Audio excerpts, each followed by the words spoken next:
अस्सलाम वालेकुम की हाल चाल है जी। ਤੁਹਾਡਾ ਉਮੀਦ ਕਰਦਾ ਹਾਂ ਸਾਰੇ ਵਧੀਆ ਹੋਗੇ। ਅੱਲਾਹ ਤਾਲਾ ਦੇ ਫਜ਼ਲ ਤੇ ਕਰਮ ਦੇ ਨਾਲ ਸ਼ੁਰੂ ਕਰਦੇ ਹਾਂ ਅੱਜ ਦਾ ਵਲੌਗ। ਨਹੀਂ ਵਲੌਗ ਸ਼ੁਰੂ ਨਹੀਂ ਕਰਦੇ, ਸਾਡਾ ਅੱਜ ਵਲੌਗ ਕੋ ਨਹੀਂ ਆਣਾ ਹੈਗਾ। ਵਲੌਗ ਅਸੀਂ ਬਣਾਇਆ ਸੀ, ਐਡੀਟਿੰਗ ਕੀਤੀ, ਸਾਰਾ ਕੁਝ ਕੀਤਾ, ਅਪਲੋਡਿੰਗ ਵੀ ਕਰਤੀ ਆਪਣੇ ਵੱਲੋਂ।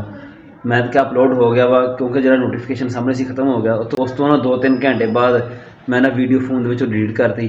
1:30 ਵਜੇ ਦਾ ਮੈਂ ਟਾਈਮ ਲਾਇਆ ਸੀ ਅਪਲੋਡਿੰਗ ਦਾ, 1:45 ਹੋਏ ਤੇ ਮੈਂ ਖੋਲ੍ਹ ਕੇ ਦੇਖਿਆ, ਮੈਂ ਦੇਖਾਂ ਕਿੰਨੇ ਕੁ ਵਿਊ ਹੋਏ ਆ।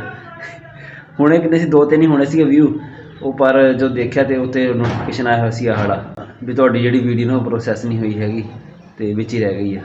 अच्छा हुण साडे कोल वीडियो तो पई कोई नहीं मोबाइल जिहड़ी असी अपलोड करिए, तो अज इस वास्ते ना साडा व्लॉग को नहीं आना हैगा। व्लॉग बड़ा मज़ेदार बनया सी, बड़ा फनी व्लॉग सीगा ते आ थंबनेल ओहदा, पर व्लॉग दा ना नहीं आएगा अज।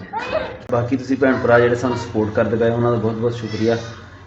साडा काम जिहड़ा ना माशाअल्लाह बड़ा बेहतरीन चलदा पिया। सबसक्राइबर तो बहुत तेज़ी नाल वधदे पए आ। अपना ख्याल रखियो, दुआवां याद रखियो। अल्लाह हाफिज़।